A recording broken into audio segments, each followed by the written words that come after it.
I'm Sam the Gassique. And I'm Dreadful Dan Gallagher. And we're two old buddies that have lived our life at the edge of the mainstream. So come join us where things are a little odd.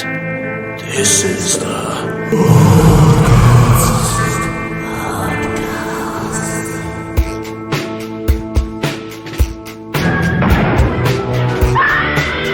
You've got to believe.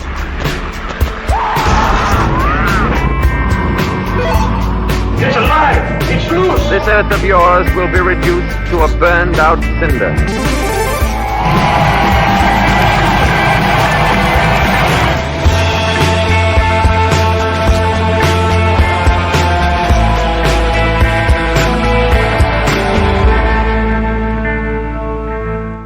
Hello, everybody, and welcome to Oddcast Movies, Music and Gaming. Now, here with me, as always, is Dan. Hello, Dan. Dreadful Dan. Hello, how are you? I'm good, thank you. Now, Dan, I want you to close your eyes and imagine a world where you're lying in your bed and all of a sudden, down the chimney comes a huge sticky penis. And this huge sticky penis, you're suddenly attached to it like a fly on fly paper. And then all of a sudden you're dragged out of your home and and then you find out that penis, it goes into like a hole and you've just been eaten. How would you feel about that? Well, pretty disappointed, really. Disappointed? I just thought I'd go out in a more mundane fashion. I thought I'd just trip over a curb or something. Well, Dan, this would be one of the many dangers that you would face if you lived on La Planète Sauvage, otherwise known as the Fantastic Planet.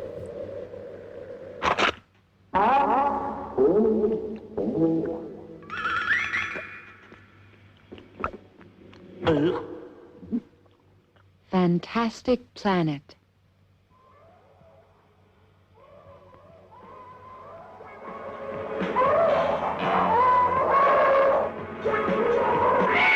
Special Grand Prize, Cannes Film Festival.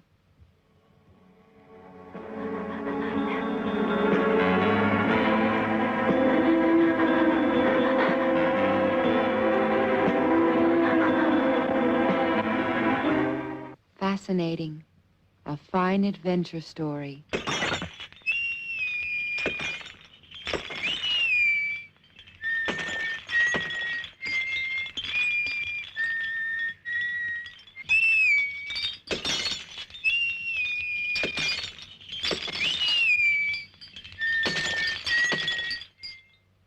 Brilliant.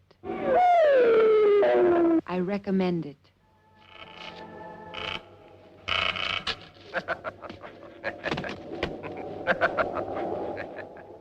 Spellbinding science fiction.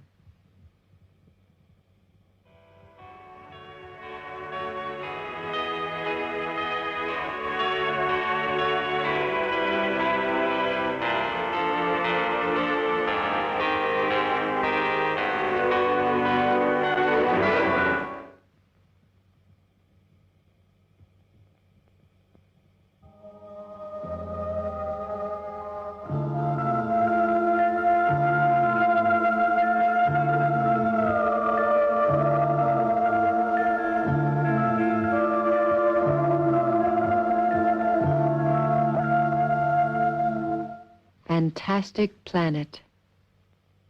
So, Fantastic Planet, Le Planète Sauvage, is a surreal, satirical science fiction animated film released in 1973.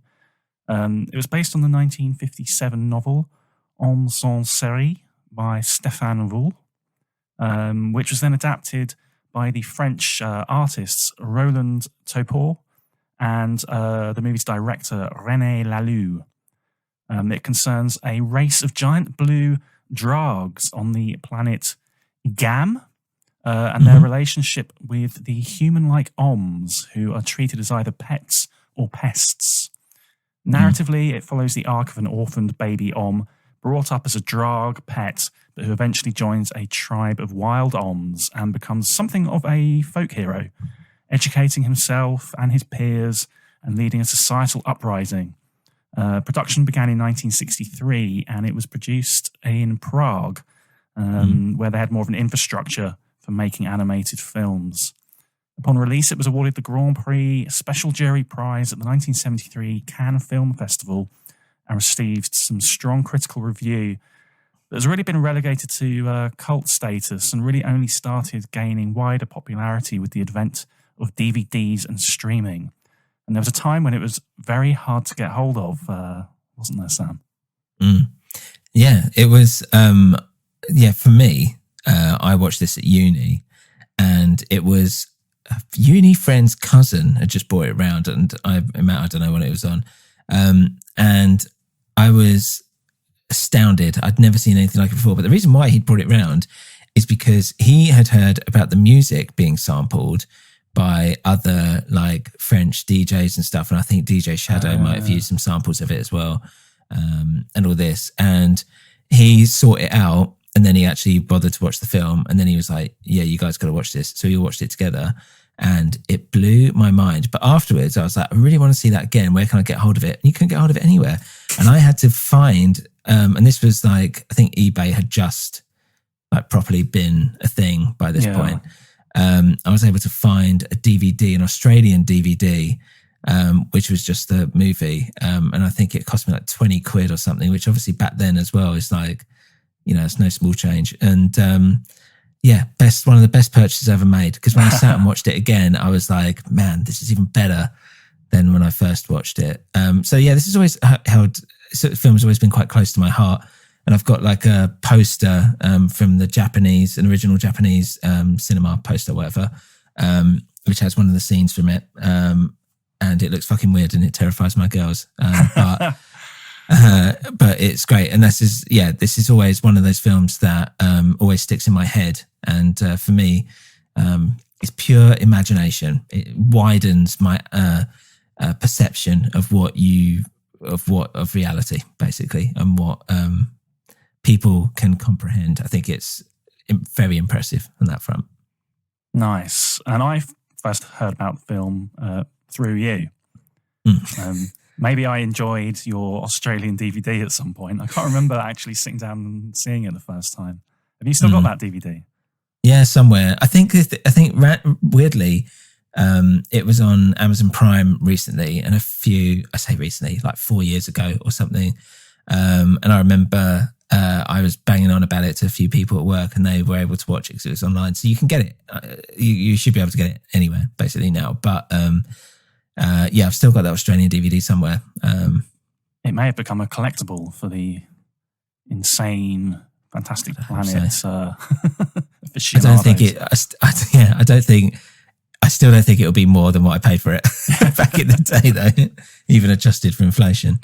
I loved it as well. When I think about it, I love the look of the film.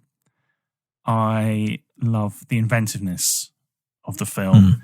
It's so full of sort of like whimsy, but also danger and really terrible cruelty. I remember the first time seeing it, there are some things that are deeply upsetting.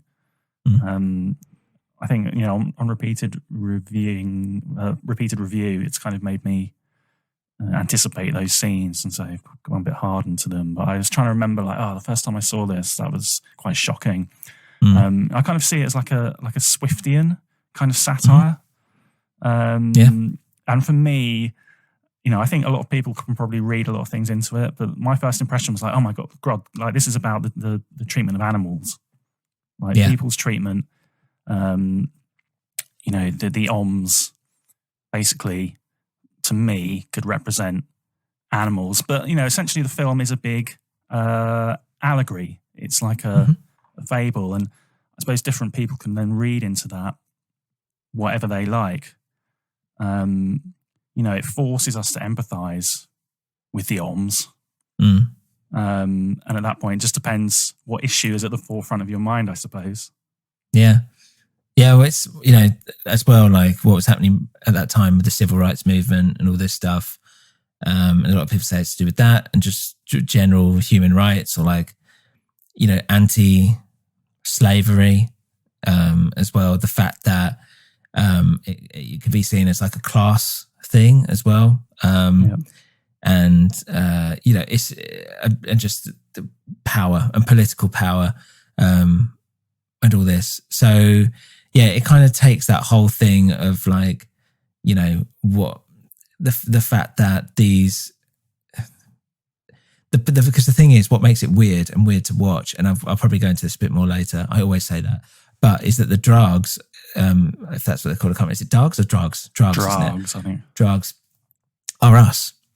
And that's the thing, is that you're not sympathizing, but you're not, what's the word? You're not seeing yourself as the OMs who are human, not really until the end anyway, but more as the drugs who have like a society and they're talking properly. And like, there's a teenage girl and it's like, they have kids mucking around and like, you are familiar with how they're doing stuff, which makes it more upsetting when you're seeing them treat the OMs like they do, because you're like, well, they're the humans, they're me. Absolutely. But I'm acting like them who are, and that's the thing, as you said, it's like, it's quite nasty, and cruel. But it's in a very subtle kind of way, like, and it's in the way that we may tease like a pet, like with some of this stuff, talking about like animal cruelty and all this stuff. There's a lot of things in it whereby you think, oh, it's a child, they don't know what they're doing and things like that. But like that first scene. I mean, let's talk about that a little bit, because that's quite, the opening scene, and it's pretty pivotal and sets up, I think, this aspect of the film. It's horrific. You've got that you don't know what's going on. It's like a chase, the desperation on this woman with her baby, and that big blue hand that keeps flicking it down the hill. And like you say, then they pan up and it's just kids, and they've killed the woman and the little baby's crawling around. Yeah. It's quite hard hitting as a opening to a film. But of course, they're not necessarily cruel. They just come across as completely naive. They don't really understand even that they're abusing another species. They're just like ants, insects, or a plaything for them. And then they go, like the master's coming along, not the master, but an adult, basically. Well, they call him like the Grand Master or something, who's our main OMs, the hero OM, Guardian's father, basically. And even he comes along, and he's not cruel, but he has an air of indifference about him as well. He's just like, no, dead OM, that's a shame. And she's like, oh, can I keep the baby? He's like, oh yeah, I probably should look after the baby, but there's no, it'll die otherwise. So like, it's that kind of like being decent, but not really having insight or compassion. And that's quite a shocking sort of revelation. And part of it, so for the drugs, basically, they are giants, essentially, compared to us. Like we fit into the size of their palm, basically. And they've got bright red eyes. They look scary. And there's a few cool cuts, actually, where like there's one bit where they try and get them to fight, and he looks up and you just see them looking down like that. I don't know if you remember that shot. They're like looking down with it. And even though you've already established that she's basically a kind of like, she's starting to become a teenager or whatever, she's not particularly mean or cruel. She's just a bit like, blah, I've got my little pet and whatever, I want to fit in with my friends or whatever, like very much like a high school kind of girl. But like you are terrified of the way they look. You are to begin with. And even when you're used to it, when you see a shot like that, you're like, fuck me, that is so scary. That is like... that must be absolutely horrifying to look at. So they look scary, and also they like wear like weird clothes, and they've basically got their boobs out for the most part. But that first scene sets it up so well, because that's just it sums up the whole thing, like in a sense of it's horrific, it's relentless, it's, as you said, it's nasty in this world that they live in, but yet there seems to be almost like no maliciousness or something to it. It's just like the way we are, they are, whatever. And it's just that indifference almost makes it scary. It's great. Picking up on that thing about slavery as well, when I was watching it, I thought they don't make it that explicit, and it might be because of the translation. But obviously, like the men, are the oms, and that's like phonetically in French, that's like om. So they're the men, and the little boy, the baby who becomes like the protagonist, I suppose, in a sense, he gets named Terre. That's right. Yeah, which is Earth. Yeah, Latin for Earth. So I do think as well they reference they've taken them from a planet which we can take to be Earth. So they've brought them to that planet to be slaves, essentially. Like they're not domestic. No, I think they say something about like it's a scientific experiment or something, or maybe I made that up, but something like that. But yeah, you're right. They basically are like, oh, we've taken them, and now some are wild, but we keep them as pets. But they're like, yeah, at that point they're like, they are intelligent and they're quite rebellious in their nature, and that whole like, humanity kind of coming through is quite interesting in terms of like our nature to, we've evolution or whatever, and like the ability to like work together, and that's how humans have been able to adapt and survive. It's because of X, Y, Z, and that's how we've got this far. It's weird. It's cool. Some of those comments from the Drags, it really does sort of like have echoes of like colonial slave owners.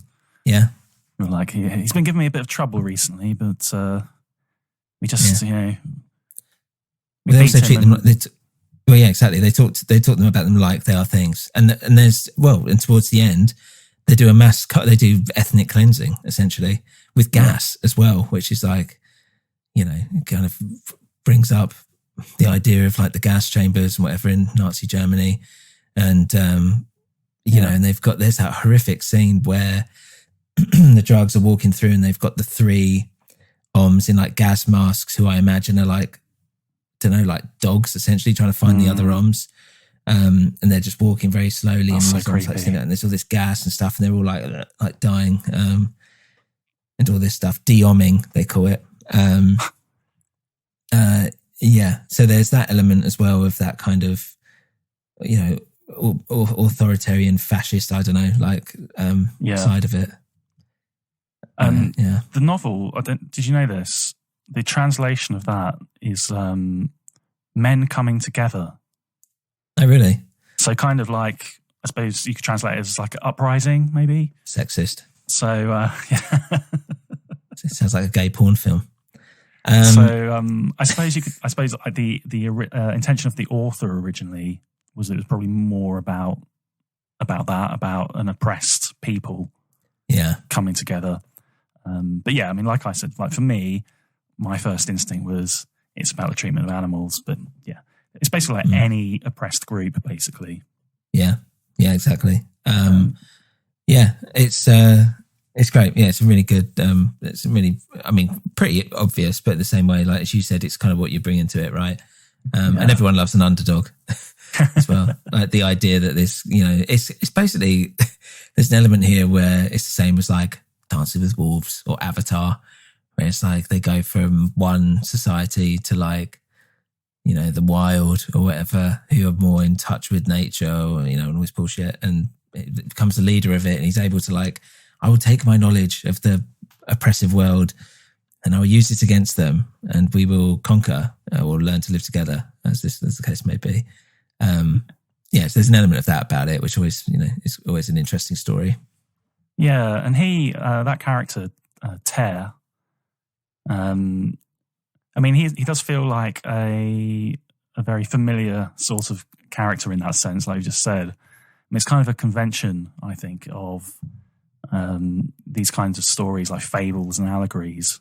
Yeah. That these characters are quite stock. Mm-hmm. So, like in terms of characterization, him as a sort of chief protagonist, and some of the other supporting characters and the Drags as well, like none of them really have all that much, I'd say, like character development, character depth. They sort of act more as like ciphers, I think, to, you know, get across certain concepts and tell the story that they're trying to tell here. What do you think about that? I mean, a lot of it's off screen. So, for instance, Ter, we should say, is the narrator of the piece, who's looking back on the story or whatever, and kind of let you know what's going on. But it's very few and far between. He maybe says something once every 10 minutes or something, it feels like. Yeah. It's not like a constant, it's not like Blade Runner or something, where it's like a constant narration or whatever, like a film noir. It's just these little bits every now and then that just kind of fill you in, like, to the gaps. And yeah, you're kind of with him. And then when he goes to see the wild oms and all this, you're kind of rooting for him.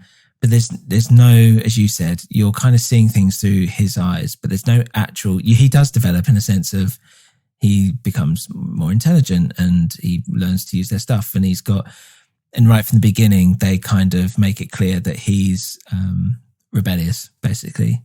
Like he tricks his drug. He's the one that runs away. He like nips her finger. He refuses to like fight or do anything and all this stuff. And all this stuff. So he's they kind of they do these little hints at his like bubbling resentment underneath it all. And then, he basically becomes this kind of, he doesn't become a leader until like near the end, but there's not even really a resolution to his character whatsoever. I think the last thing we see of him, they're like, one of the guys is like, yeah, they're going to like blow this place up or whatever soon. We need to get out of here on those rockets. And he's like, okay. And then you never see him again. Yeah. That's it. And then it's the end of the film.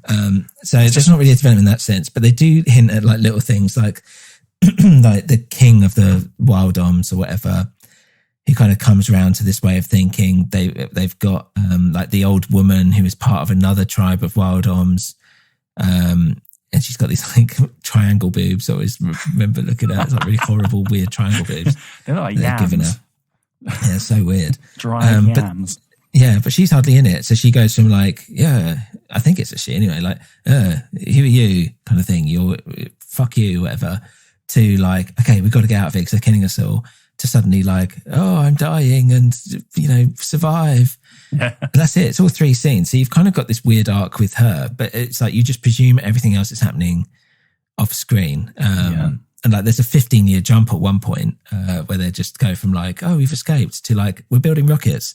You're just like, oh, right. Okay, cool. So there is a development, but there's not really much fleshing out of the characters, but I don't feel like there needs to be. But everyone's kind of got enough to keep you interested, like the teenage girl drug, how she kind of grows up into like being a teenager and all this stuff. There's an element of like, he basically goes, oh, she got bored of me. And so I thought I'd left because he can kind of see the end coming for him. And he's like, right, well, I better fuck off before she kind of throws me out. And the dad, where he goes from like, these oms, whatever, to like, I don't know, they're pretty intelligent. We've got to be a bit careful, to like, all right, seriously, we're getting fucked now. Like, we got to sort this out. So everyone's kind of got something of an arc, but it's not fleshed out like whatsoever. It's more just to serve the story. There's no like defining characteristics. There's no time to like, reflect on stuff or absorb. It's literally like a sequence of events with these guys, and that's fine. And but it's not a character heavy. It's not a character piece at all, really at all. Absolutely, yeah. It's more sort of like you said, plot driven development rather than any sort of like emotional depth. But like you say, serves the purpose of the film. Yeah, it does.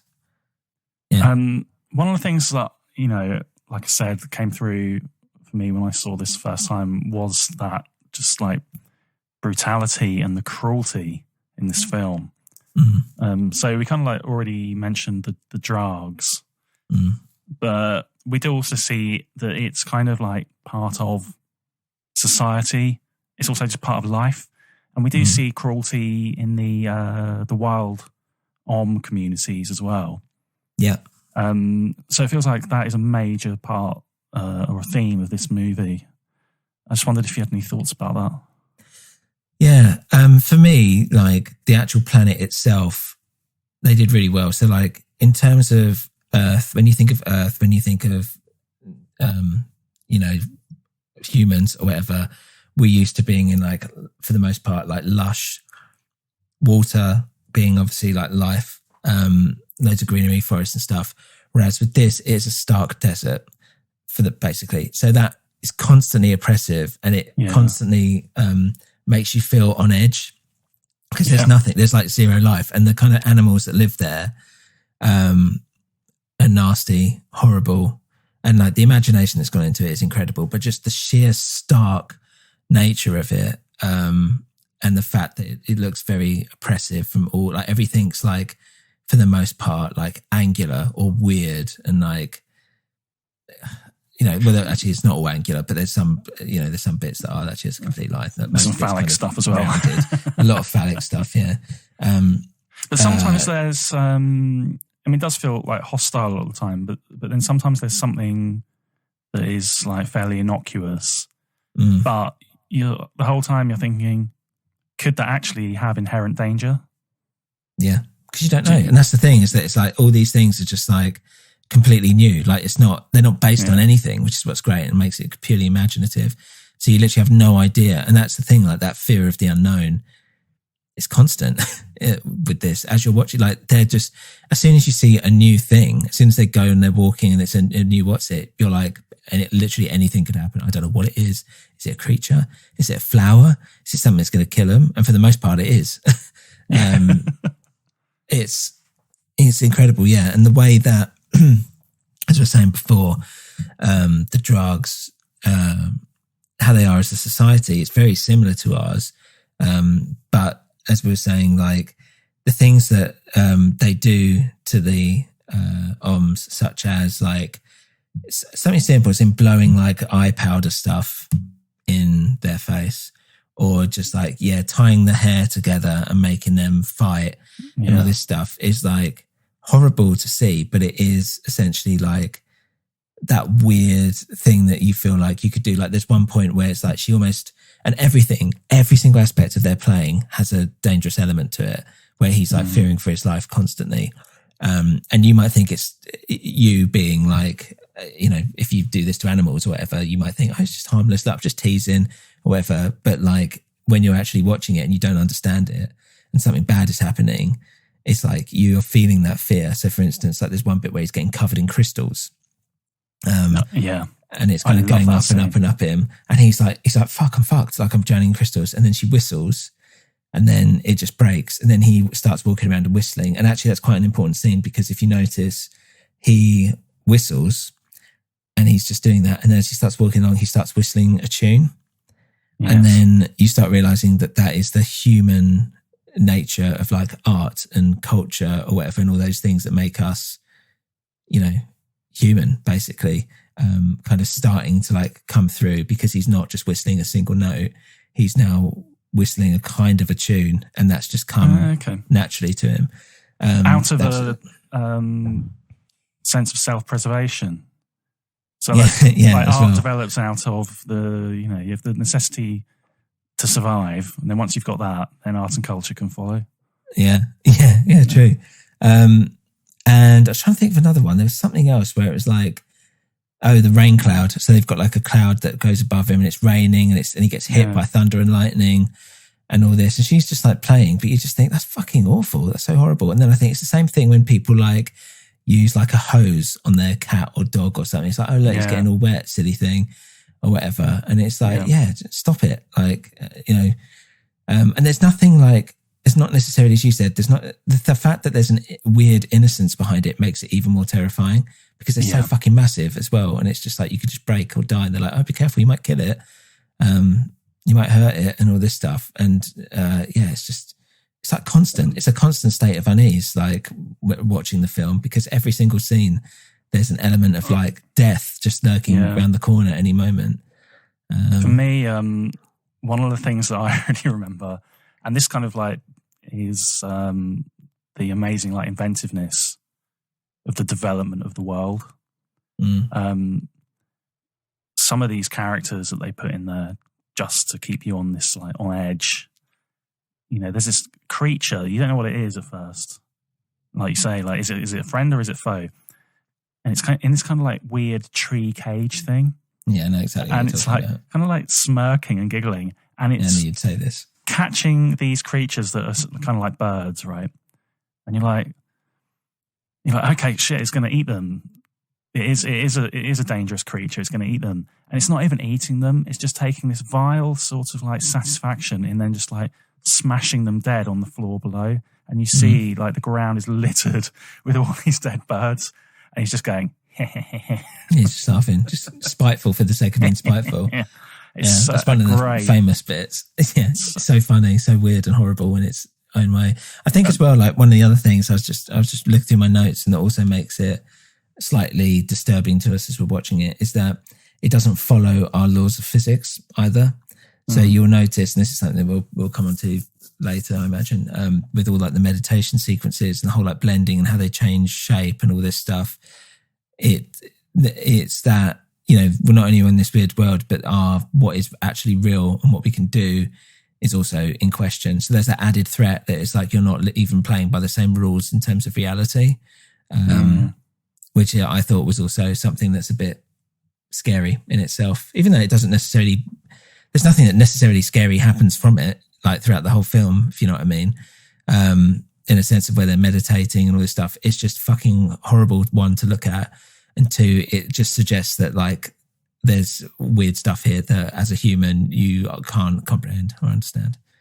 Again, I thought that kind of was a nice touch of, you know, putting you in the position of the OMS, you know, and feeling like you're an animal or the lesser developed species, because you're looking at everything and thinking, this is bewildering. Because I don't understand. It's scary. You know, something's happening. I can see that something's happening. Like I can tell they're eating, but I don't understand how it works or why. You know, when they're sucking these weird like crumbs out of a cloud. Yeah, that's how they eat or whatever. Yeah. The Popcorn, other bit that really like shocked me the first time I saw this is the one scene that I remembered from the whole film. And it's such a little thing, but it works so well. It's so sad. That egg hatches and this little baby comes out of it. Little baby animal. Yeah. And it's like so cute. And they're just really like playing with your emotions here. You can feel them like crank it up a notch. And it's all like, oh, and it could almost go, mama. It didn't go quite that far. But there's this other animal and it licks it, you know, with like maternal love. And you're like, oh, that's nice. And it just eats it. And it's like that is the cruelty of existence. Born death immediately. Just like one little moment of hoping that you're safe and secure, but you're not. Never. Yeah. Never secure. And the most innocent are going to be eaten. Yeah. Yeah. I think as well, like, it was interesting as talk about like the brutality of everything, like the Star Trek style like fight scene where they have like the animal strapped to their neck. And I was just thinking It's quite interesting how the same way that they have used us to fight, they are using other animals to fight for them, and basically once they were done, they were killed anyway. So but that bit was quite horrific in its own like weird way, and it's genuinely terrifying because basically what happens is they've got their hands strapped behind their backs. It's a one-on-one duel. They've got their hands tied behind their backs, and they've got these creatures who have these big like pincer-like mouths, like a parrot or something. I don't know how to describe it. Like an alligator. Yeah. Legless alligator. But like it's got like a beak. It's like a sharp beak thing. Yeah. And they're tied to the front of each of these guys, and they have to try and kill the other person by just basically walking into them a bit. It's a bit weird. I don't really understand the kind of the dance of the fight in this sense, if you will. Just walk and hope that your animal snaps at the other guy's neck. Yeah, exactly. But yeah, even that was quite brutal. And also like there's a kind of sexual undertone to a lot of the stuff that happens here. But there was, I don't remember if you remember that sequence where Ted just like looks out and these people are like queuing up around what looks like the skull of a drug. And they walk to the top, they get these little balls and they take one or whatever and they start glowing. And then essentially, I think this might be another like drug, wouldn't surprise me basically, this is kind of like a drug reference. And then the women strip off and they fucking leg it. And then the men chase them and they all basically go off and fuck is what they're basically trying to say. And even that was like, I was like, is this a consensual thing? Because it's weird. If not, I'm not sure. Yeah, it's not clear what it is. And I was thinking even that is a bit like, you know, I was like, I don't know if that's brutal or not, but it was. Well, it's kind of primitive. I mean, they're shown as a very primitive, feudal, almost kind of pagan type of people, aren't they? Like, and like you say, that fight that they have really evidences that. Yeah. And I think what you say is true. It's kind of a very pessimistic attitude that this film takes in showing that, you know, the abused, they're abusers themselves, and essentially. Whoever's got a bit of power, they'll always manipulate the next layer down. Like those animals that are forced to fight, like you said, one dies and the victor gets stabbed in the head and just jumps off to the side. Again, it's like a really sick moment where you think, it's just... life's not fair. Life's not fair and it's just senseless. Yeah. What happens? You're right. But things like that, you know, so absolutely full of imagination. And that's when, and there's a paradox here. You see these things and they're sickening, but at the same time, the film's so like vital with these brilliant ideas. And it could have really fallen flat on its face, I feel like. Making a film like this, and then you've created this whole world.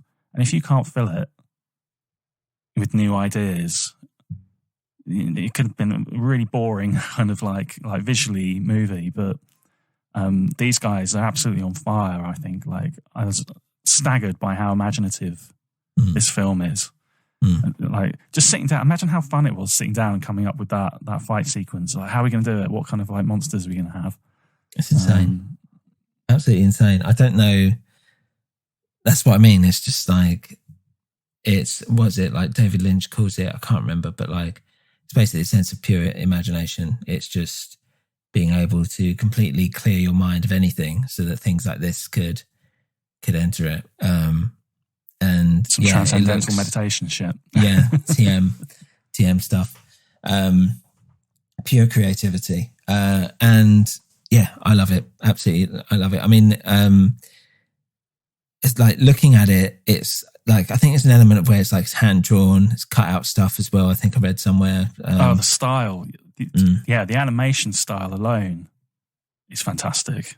Yeah, and that lends itself a lot to, the guy, what's his name again? Roland Topor or something. Topor, yeah. He basically ended up doing a lot of the production design stuff. So I imagine a lot of this weird stuff would have come from him. But if people don't know, apparently he wrote The Tenant, which Polanski ended up making a film thereof. Oh, did he write that? Yeah. I've seen that film. That's really good. Yeah. But yeah, he was a surrealist generally by nature, which obviously you can kind of see come through and really helps with something like this. I mean, one of the things that always sticks out with me is the fact that it uses these like pastel colours for the most part. Like the bright blue and the bright red of the drugs, for instance, really stands out against these kind of pastel colours. But also the pastel colours like make it look very like washed out. And again, I was thinking, it kind of plays into that thing where like we as humans are used to seeing like bright, rich colours or whatever. Not these kind of washed out, bleached out, like more pastel muted colours. And I think that again pushes, I mean, it's quite a simple sci-fi thing, especially of that era of like it's on another planet or whatever. But I think having that throughout the whole film was quite key because it never felt like home. Whenever you're watching it, it felt like you were definitely on another planet in the fact that it's like a different palette from Earth. And yeah, like the way it's just animated, it's done so beautifully and with such like care.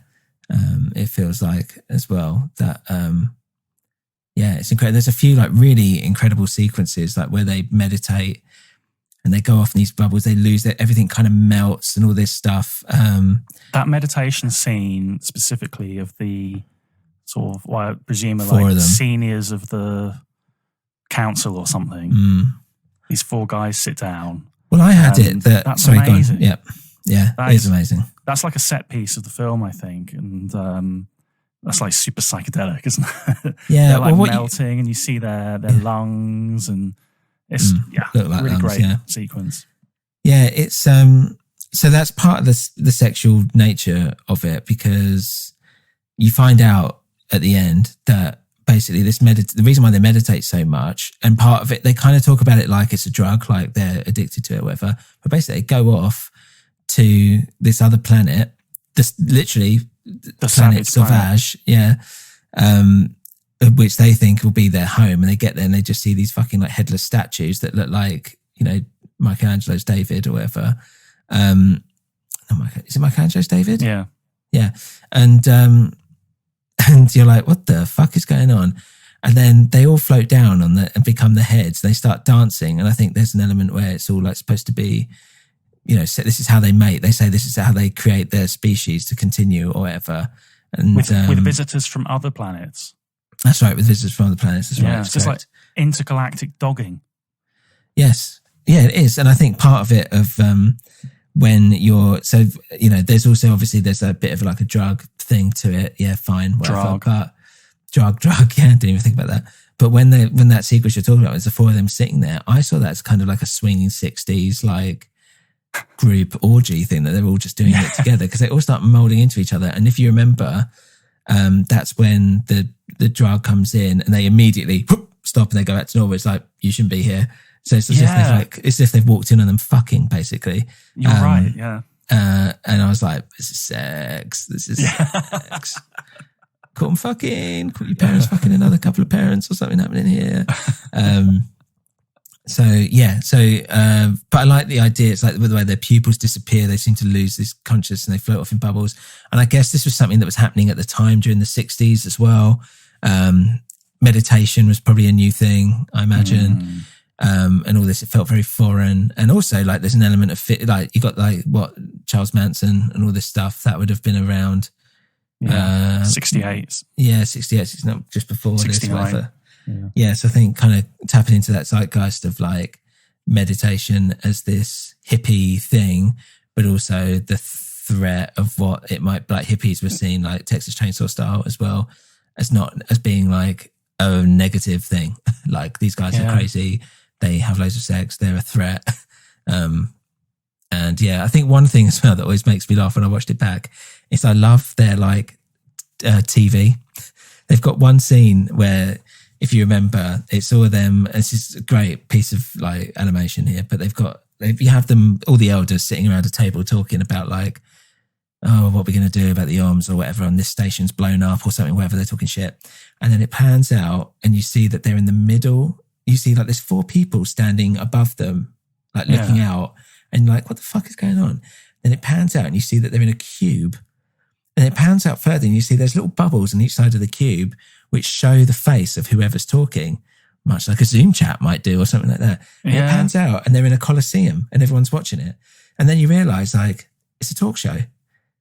It's basically what they're doing. It's like a chat show that they're having and everyone's just sitting there watching it. It's their form of like TV or entertainment, or like I was thinking, I remember the first time I saw it, I was like, oh, it's like a government meeting. Like they're all there to, like, I don't know, like it's, what do they have in America? Like the Supreme Court, Supreme Court, whatever. Well, I thought it was like we have like Prime Minister's Question Time. Yeah, exactly. Something like that, right?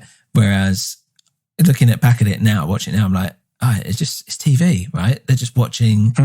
It's not like a thingy. It's like, that's their form of, okay, yeah. I don't know, it might not be. I might just be reading too much into that. But the fact they've got these little screens or whatever, I thought was quite interesting. But it's just full of so many little bits of invention, isn't it? Things like that. Like you said, the crystals. I thought that was really impressive. I actually gasped. I was like, oh, when she shattered them, I was like, that's so cool. Like this idea that these crystals could just sprout up and like trap you, but all you need to do is there's a simple way to like defeat them. Yeah, it's good. And they've got those like during that TV sequence as well. If you remember, they flash up images of like our planet, and they show like, oh look, they are intelligent. There's stuff here that shows that they were actually able to do stuff. That there was a society here, and it shows like abandoned. So the idea is this is like way in the future, but they show like abandoned buildings and like bridges or whatever, and like a mask or whatever, something random in the dirt, and all this. And I was thinking, it's weird, like as if it's like a documentary or something. That they've just filmed these like little random bits. That's actually made me think that might be a reference to the first film they made together. Oh, really? So they came together, and I've already forgotten the name of it. Let me see if I can find it. Yeah, the first thing they worked on was Le Temps Mort, so Dead Times in 1964. Okay. And I haven't seen it. I really want to watch it now, but apparently Topor did these like really inky black and white kind of like illustrations for it. And it's very much, it's almost like an essay, and it also they put in some like archival kind of footage. Right. It's kind of like more like a documentary arty essay sort of thing, just about how man has destroyed his world like through war and pestilence. It's quite a bleak film apparently. Nice. But, it's like a little bit of that slight seeped in through that flashback to what the Oms have done to their planet.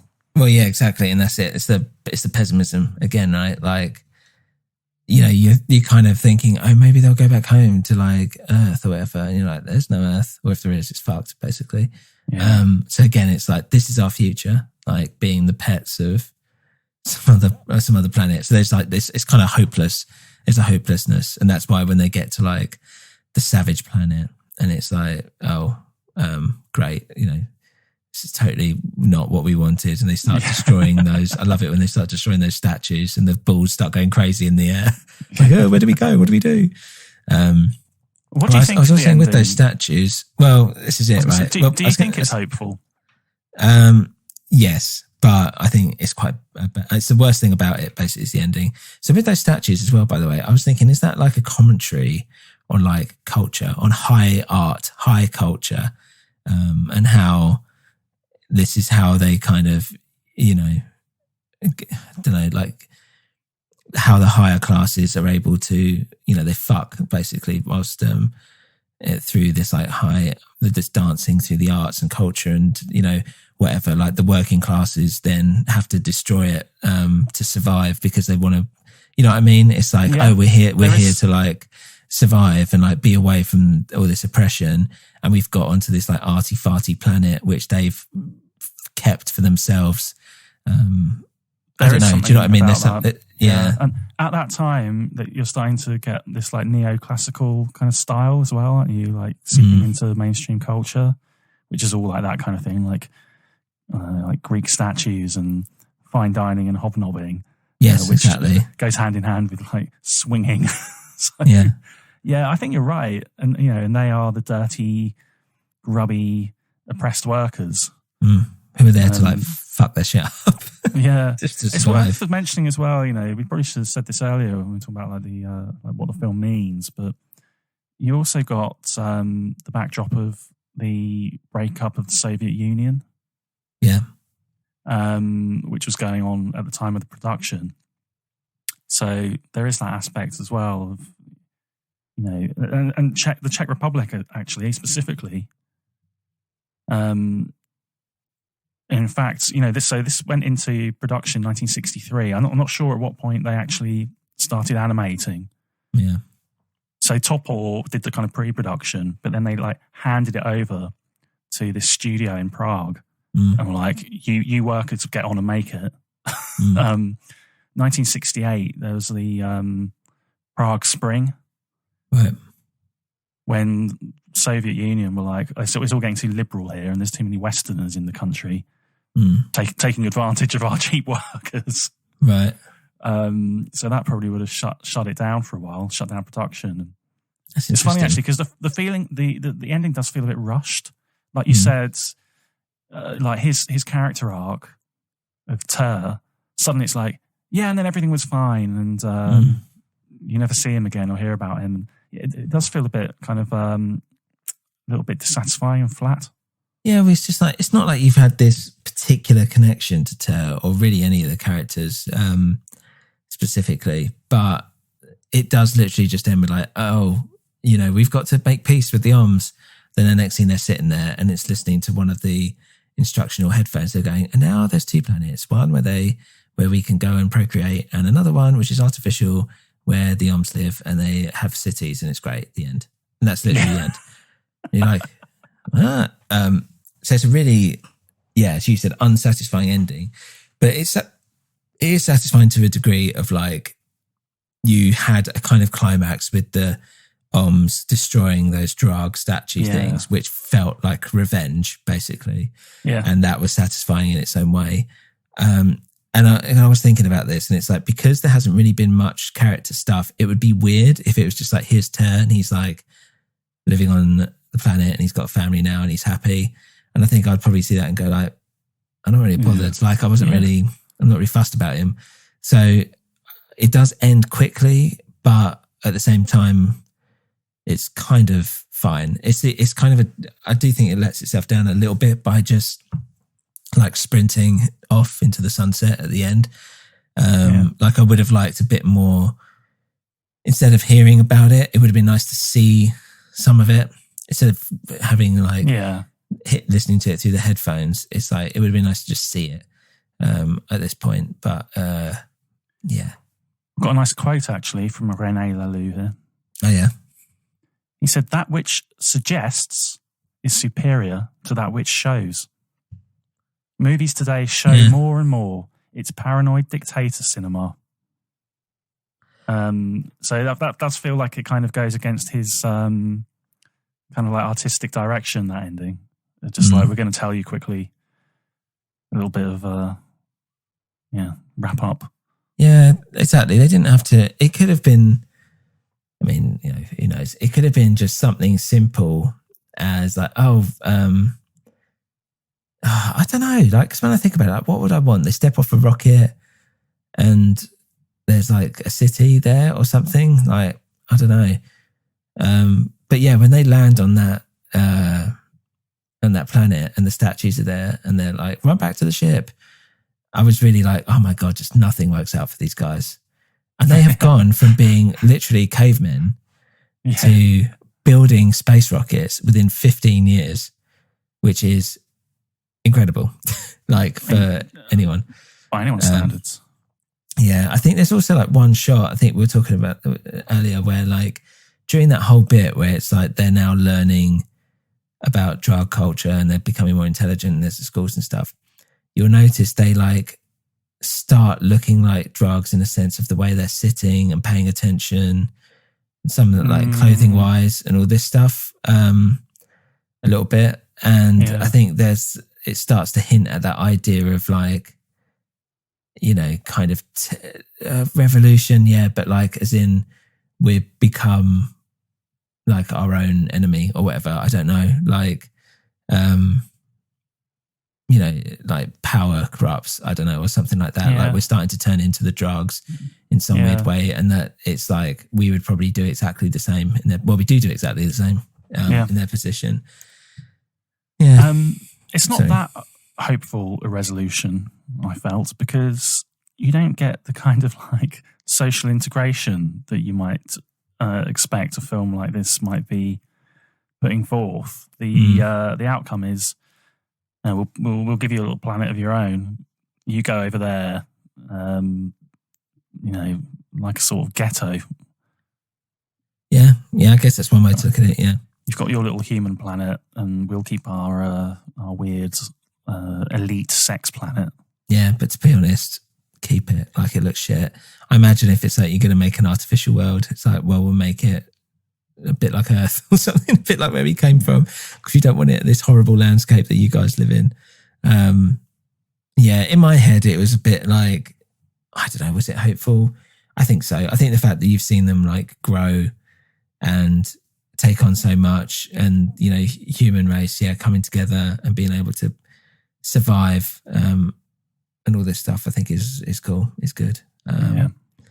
But which is kind of hopeful, but at the same time, it's just a bit of a disappointing end, because it just had such a build up to this one point, and then you've kind of got this climax, and then it literally ends within 30 seconds of that happening.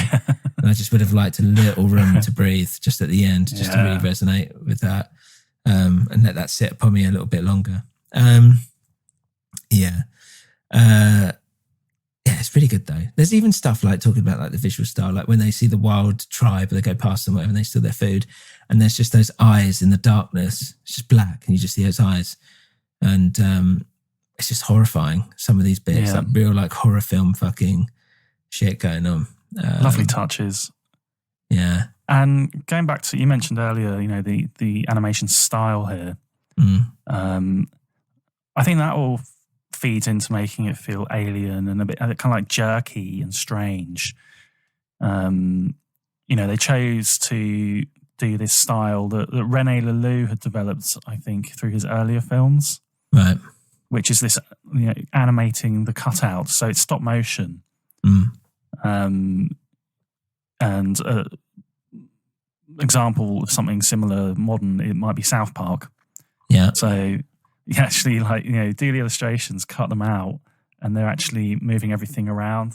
It just, I think it looks beautiful. But it does kind of give an alien sort of aspect to it. It kind of reminds me of like Terry Gilliam. It's an obvious kind of one. Yeah. The only other thing I thought like visually that it kind of maybe looks a bit like was Yellow Submarine. Yep. Which would have come out, I think, was that like 1969? Yeah, I think 68, 69, something. So they would have, like, production would have been well underway anyway, but I don't know, maybe at some point it might have influenced them, like that blue hand flying around in Yellow Submarine, and you think like right at the beginning of this film there's like a big blue hand coming down, pushing them down the hill. Yeah. Apparently when the film came out, it was often shown in, I don't know if it's in the UK or in the US, but it was often shown as like a double bill, kind of sci-fi. With Yellow Submarine. Oh, okay. Interesting. And also apparently with Logan's Run. Oh, really? I love Logan's Run though. I can kind of see that.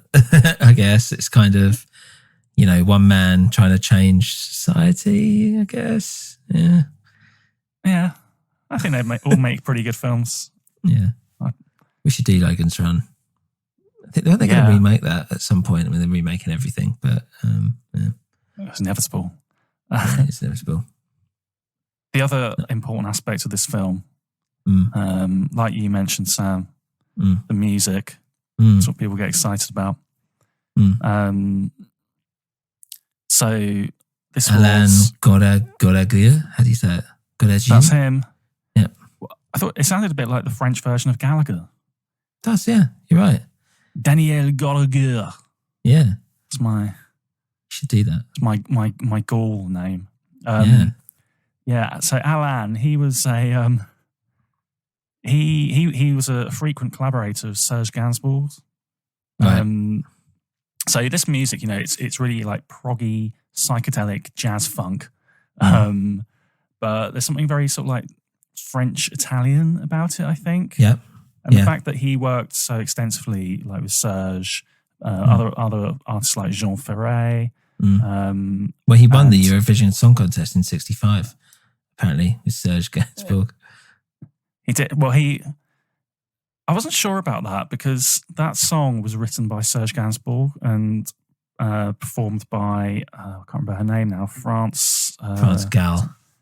Yeah, but Gaul. So I'm not sure what his role in that was because he didn't write it. I don't know. I just read it and I'm just reading it out. Because I read and I was like, I love Eurovision Song Contest. So great.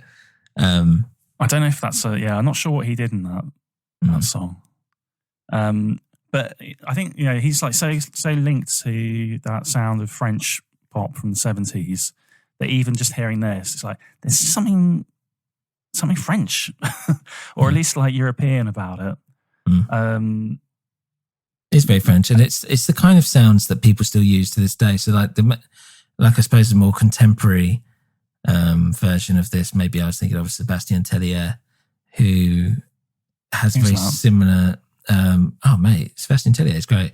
He French guy. He did La Ritournelle, that dun dun dun dun dun dun dun dun dun dun dun dun dun dun dun dun dun dun on a piano. You'd know. I wanna spend my life with you. It sounds like musically, it sounds like Blurred by Piano Man. No, from the mid-90s. Do you remember that? No, and I'm not even gonna entertain it. Not gonna bite on that. No. Anyway, so it sounds a bit like that, but he's French, and he's obviously, his sound is very French, and kind of with that Daft Punk. I wouldn't be surprised if Daft Punk sample this kind of stuff all the time. Yeah. It's very sexual. You've got those kind of female like noises or whatever, and all this stuff around it, which makes watching the film weirdly unsettling because it kind of marries up to it so nicely, and yet it's so fucking shouldn't as well. Like, it's weird. It's got these weird strings. It's got these weird synths. It's strangely French. It could fit into like a porn film, 70s European porn film of some sort. You could hear it in like a club or something. Yeah. I don't know. And yet it's somehow the background to this planet. Apparently, like club DJs were sampling it. Like in the 70s. So it seems to have like had a long life. It's probably more prominent than the film for a couple of decades. Yeah. Like you said, I don't know if DJ Shadow maybe. Apparently, I think DJ Shadow has done it. Yeah, but I don't know. Jay Dilla, right? Mad Lib. He is Mad Lib. Don't know. Bloody sampling this 70s French soundtrack shit. I think they're hip hop producers, right? Yeah, like what I like about it, like you say, it shouldn't marry up, but it kind of does to the film. I suppose that's because like I'm used to a certain type of soundtrack to this kind of thing, and as the film gets darker or like the danger or peril intensifies in the scene, I expect the music to get like angrier or more tense or darker, right? But here it just gets damn funkier. Yeah. It's like, they're being forced to fight each other. It's like boom, boom, boom, boom, boom, boom, boom, boom. But that's kind of like even more unsettling. Yeah, it is really unsettling.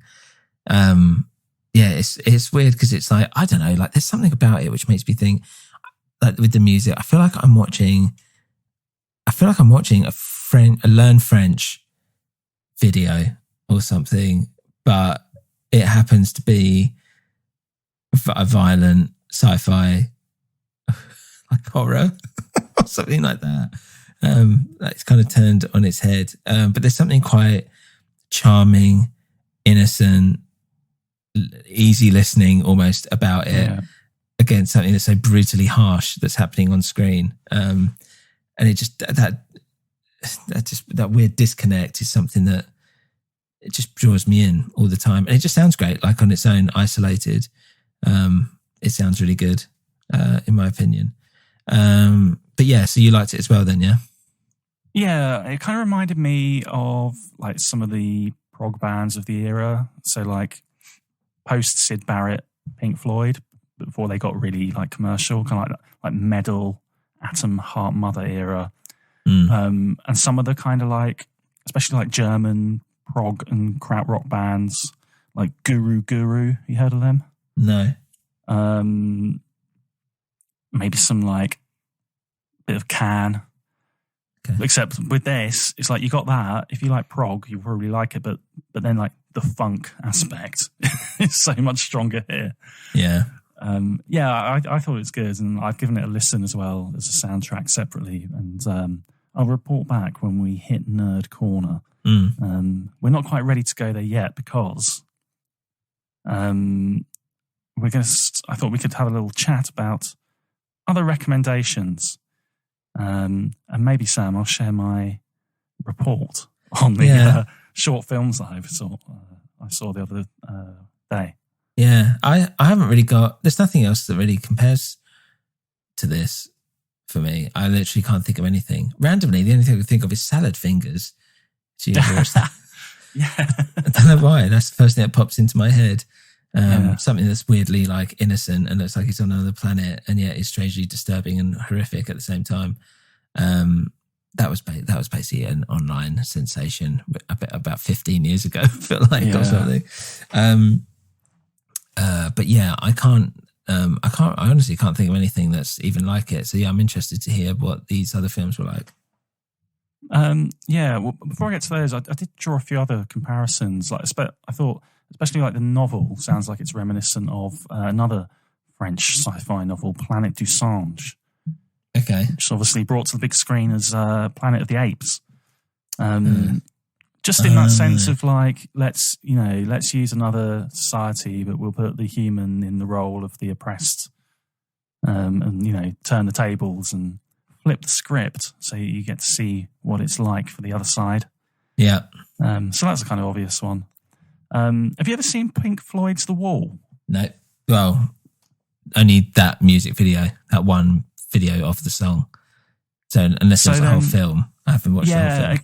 It was made a lot later. It was like made in the 80s. And it's got, what's his name from the Boomtown Rats? Bob Geldof in it. Bob Geldof, yeah. Yeah. So there's a lot of live action, but there's also a lot of animated sequences. Okay. And just the look of those sequences, it's very dystopic. But yeah, there's something about that. And obviously, like I said, like Yellow Submarine's got some similar visual styles. I feel like I should have a lot, but I honestly haven't thought about this. So I don't know. Maybe if I sat and had a think, but nothing comes to the top of my head. So sorry. I'll tell you about Les Escargots. So this was like the second film that this duo made together. Mm-hmm. It's just like 10 minutes long, from 1966. Right. And it's quite silly. It's kind of funny. Already, they're establishing that visual style. His kind of like that cross hatching. Yeah. And that's quite specific to him. Yeah. And it's mostly no, it's all silent. I think there's no dialogue in it. It's this farmer, and he can't get anything to grow, so he's like really sad, and he cries. His tears bring forth the crops. Huge cabbages, right? And they won't stop growing. Okay. So they grow massive, and these massive cabbages attract massive snails. Right. So then the problem is the snails go on a rampage. They like go to the city, and it's really cool in the city. It's because it's kind of like almost like a parody of like a American, like King Kong or something. Like you see into people's like bedroom windows, and it makes it look like Paris. I assume it's Paris. It makes it look like it's just full of like artists, models, and prostitutes, because it's just like women running around in like negligees and like the stuffy businessman. But you see, like, it's very comedic. Like you see the I don't know what they're called, like the stalks. Okay. On the snail's head. Oh, it's like antenna, like popping up through the window, like a peeping tom. But yeah, they terrorize the city, and you see people like running amok, and basically they just die. Yeah. Like the next scene, you see they've all like piled themselves up, and they're all dead, all the snails, and it's like, phew, thank God that's over. And then like the end is the farmer goes out, and he's like starts crying again, and these like big carrots grow. Yeah. And the final shot is like these three huge rabbits just like pop their eyes up over the hill. Boom, boom, boom. How weirdly comic. Yeah, it's very comical. It's quite silly. Very Terry Gilliam. Yeah, then I watched a couple of his pieces of work from 1987. And it's like changed so much. But the first one I saw was like a short called How Wang Fo Was Saved. Okay. And it's based on some like Japanese folk tale, I think. It's just like really quite, again, it's quite brutal. It had a gentle vibe, but it had some brutal moments. But it was quite sort of like lyrical and poetic. It was really quite beautiful. It's about this guy who's like going around with his master, who's like an amazing artist in feudal Japan. And he like draws the guy's wife, and the wife is so overcome by the beauty of the painting that she is like dissatisfied by herself and like hangs herself. Jesus. And then you basically just like see that, you know, like for years they just roam around the countryside painting, you know, and it's quite philosophical. It's all about like how he puts himself and like reinterprets what he's seeing. And anyway, like then plot wise, he gets summoned by like the emperor. And it's like, oh, what have I done? And he basically goes, I was brought up as a little boy, like cloistered within the halls of this palace and never saw the outside world. But my father collected your paintings, and like through your paintings, I like saw the incredible beauty of the world, and like everything was enhanced and enriched. And then when I saw the real world, it was just a total disappointment to me. So I hate you for that. Wow. So he's like, so your punishment is going to be, I'm going to cut out your eyes and cut off your hands. Fucking hell. And you're like, Jesus. And so the guy, his like follower, is the narrator. Right. And he goes to say something and they just chop his head off. So it's like, shit, like really, really shocking, because you're like, well, I did not expect the narrator to get killed. Yeah, killed. But then they go, before you are blinded and have your hands chopped off, you can just finish this. I've had this one painting that you never finished. Can you finish it?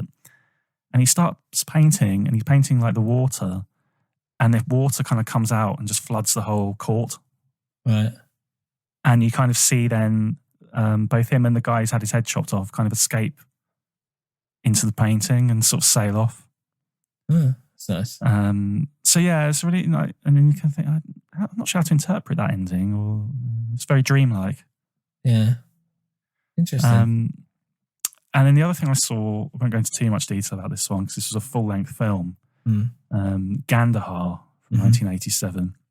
So weird, Sam. Like suddenly it's all like Masters of the Universe. Really? Yeah. It made me think of like the evil horde from like She-Ra. Yeah. You can still see he's got, I don't know if Alain Topor was involved in this, but he's retained some of that like crosshatch style. But yeah, it's again, it's like in this like idyllic paradise of a world. But it's shattered. And it's got far more of like a kind of like questing, like sci-fi fantasy kind of feel to it and plot. And actually the plot becomes so high concept and convoluted, it starts to, I think, smother some of the interesting themes that are in it. Yeah. But there are some cool themes in it, like basically they're being attacked by this army of robots and they don't know why or who they are or what they want. And it all turns out they're being controlled by an experiment gone wrong. And you find out that actually this like idyllic society, this utopia, is actually kind of built on, you know, they've got a dark past, and they've created like a slave, well, not a slave race, but they've created an underclass that are now like, you know, they've been rejected from their perfect society, and it all kind of comes back to haunt them. Okay. So some similar kind of themes in there. Yeah, I did think it was good. Is it better than Fantastic Planet, do you think? No. Right. Absolument no. Okay. Good. Yeah. But I'd recommend watching it. And it's weird, like I said, just seeing like in the 80s. It looks like He-Man. Brilliant. Did you watch there's that loads of sex in it as well. doc? Which I was a No. fan of. Yeah, I was talking to you about it a few weeks ago. I remember, It's on yeah. Netflix. Yeah, it's good. I don't have Netflix. Can I watch it on is it on Netflix? Pirate Bay? Probably. Does that even exist anymore? I don't know. What was the guy's name? It's like Kim1 or something that owned it. Kim.com. That was his name, wasn't it? One of my friends said that Kim Jong-un. One of my friends said that he was on a yacht owned by Kim.com, if that's his name. Randomly, apparently he's as sleazy and horrible as you can imagine he would be. Yeah, I just basically I think the same as when I went into the film. Yeah. Just a really like visually stunning film, really interesting, amazing invention in populating this fantastic planet. But yeah, really kind of shows us some important kind of like reflections on our behaviour.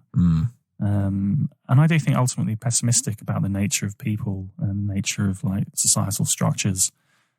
Amazing, brilliant. For me, I thought it was an inspiring, original, beautiful movie that fills me with a strange terror and despair I can't put my finger on. I've written this out this time. It never ceases to amaze me and draw me in. It's pure imagination, and the soft pastel colours, the way it's so uniquely human, yet so completely nightmare fuel, is really, really unique. I don't think I've seen anything else really that's actually stayed in my head for so long in terms of actual like scenes and pictures and stuff. And it just pushes the limit of my comprehension, basically, of what the mind and imagination can achieve. And that's, that's bold. Inspiring. That's what we thought, but what did other people think? Okay. I don't know. What did other people think?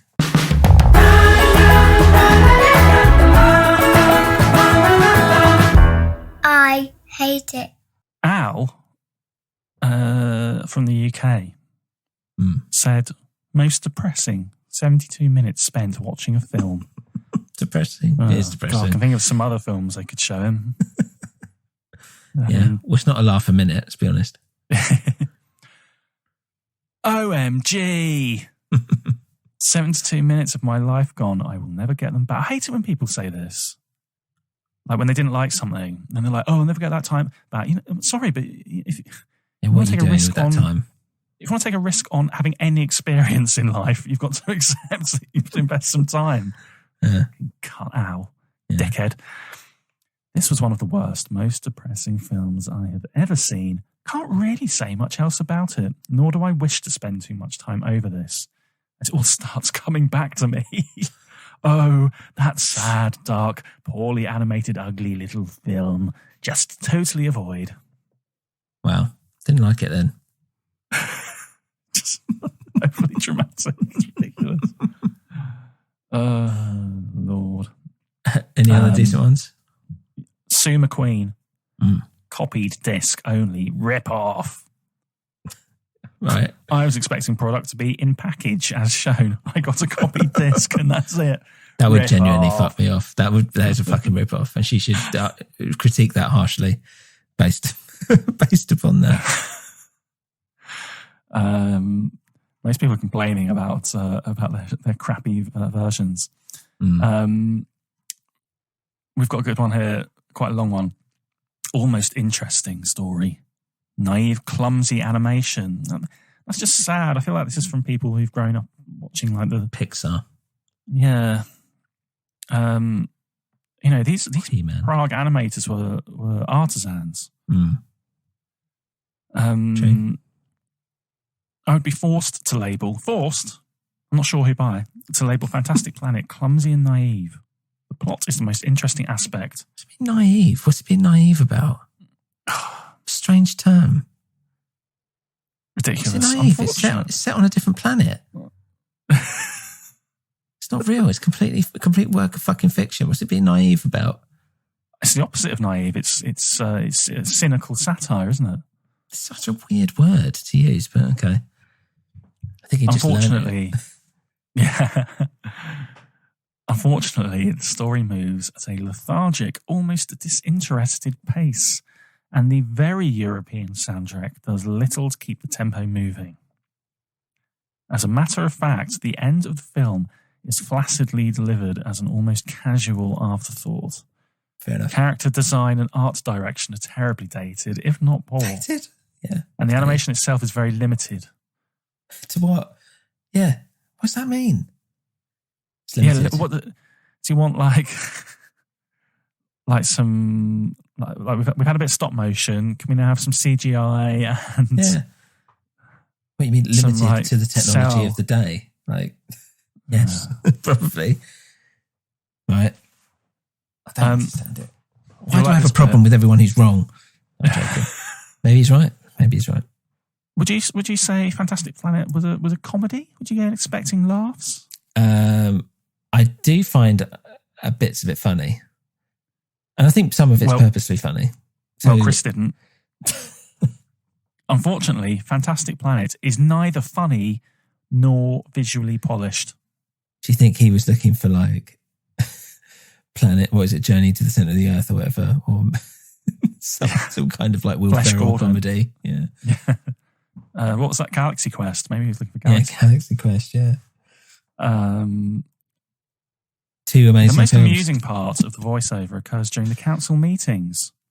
One of the council members was voiced by a guy who did voiceovers for the Super Friends, and his God. annoying nasally whine is totally obvious. My God, he should be the nerd of Nerd's Corner.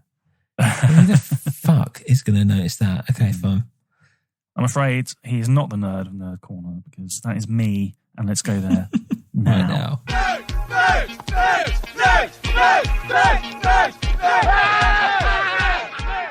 Hello. So just going to talk about the soundtrack a bit here. It was released initially in France only in 1973 on the Pathé label in a lovely gatefold sleeve, Sam. It's really cool. Really cool. And there's like stills inside. Do you know how much you'd pay for one of those, roughly? Well, back in the day or now? Now.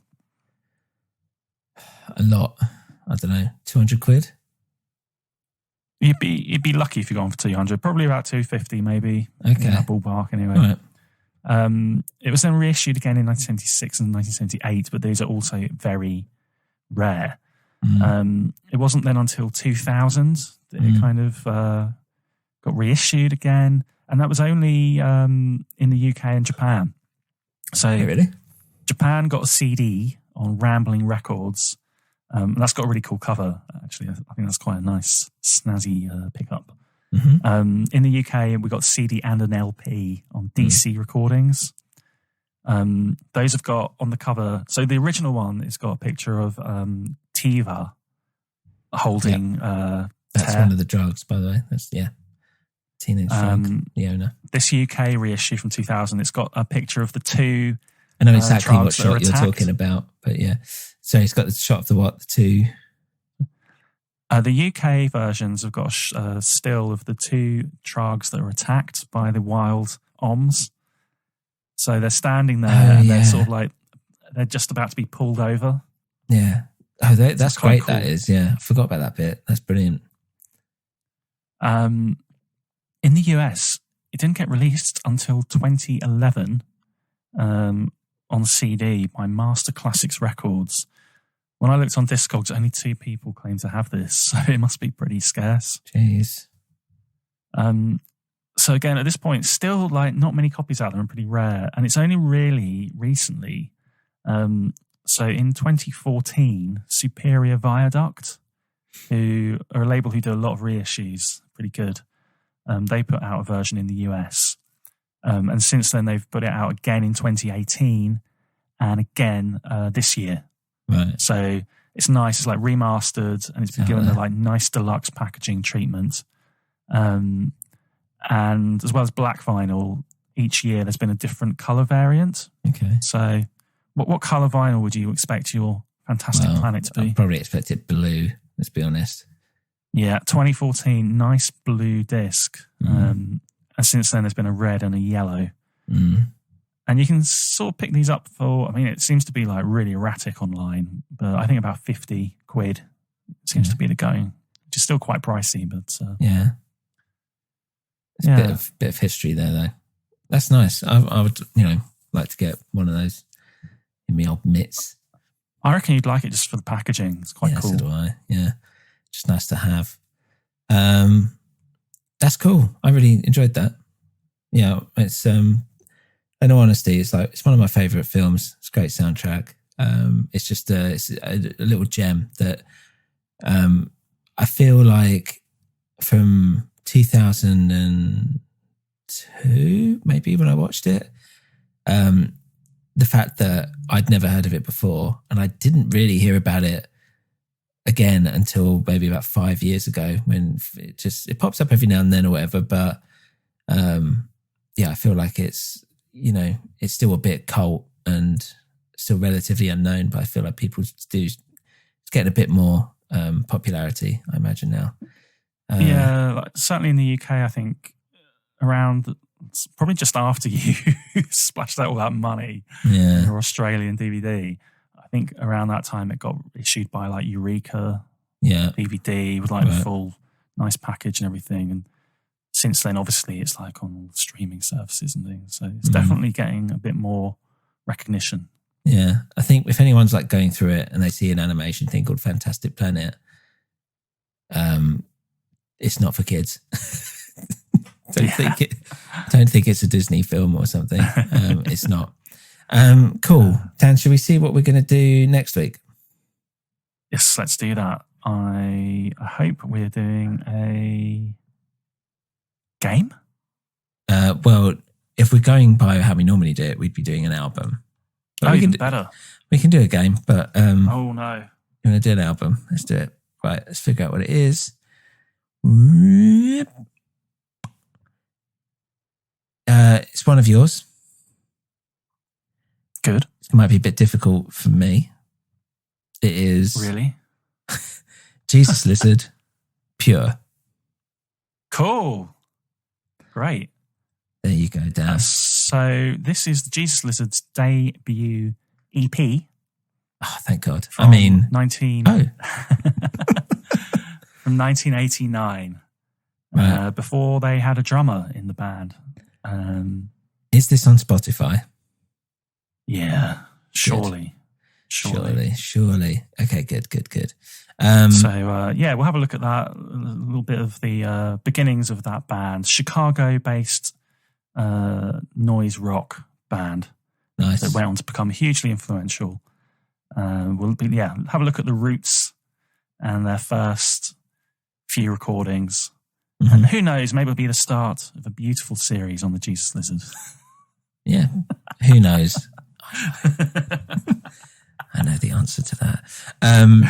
No, great. Cool. So that's it, guys. Thank you. And if you enjoyed the show, obviously, leave 5 stars, please, on your podcast platform. You don't have to leave 5, but it'd be nice if you did. Because we haven't done that for a while. And I don't think I've got it in any of the outros or intros that we've done. But give us a rating because it makes it go up. Everything's been a bit stagnant, I feel like, with all the all the listens. We need more people to listen, to go out there and push it and promote it. But again, push it real good. Yes, exactly. Thanks for listening. That's goodbye from me. And me. I thought you were going to do the 2 Ronnies thing.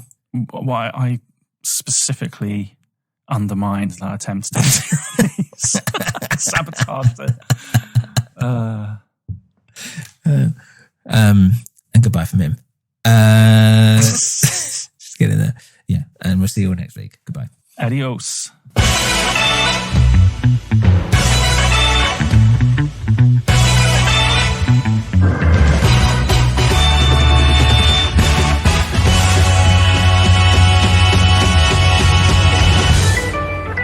Hey guys, thank you for listening to Oddcast Movies, Music and Gaming. If you want to get in touch with us or get a movie, album or game put on our list to discuss, then email us at oddcastoddballs@gmail.com or a newwinterpodcast@gmail.com.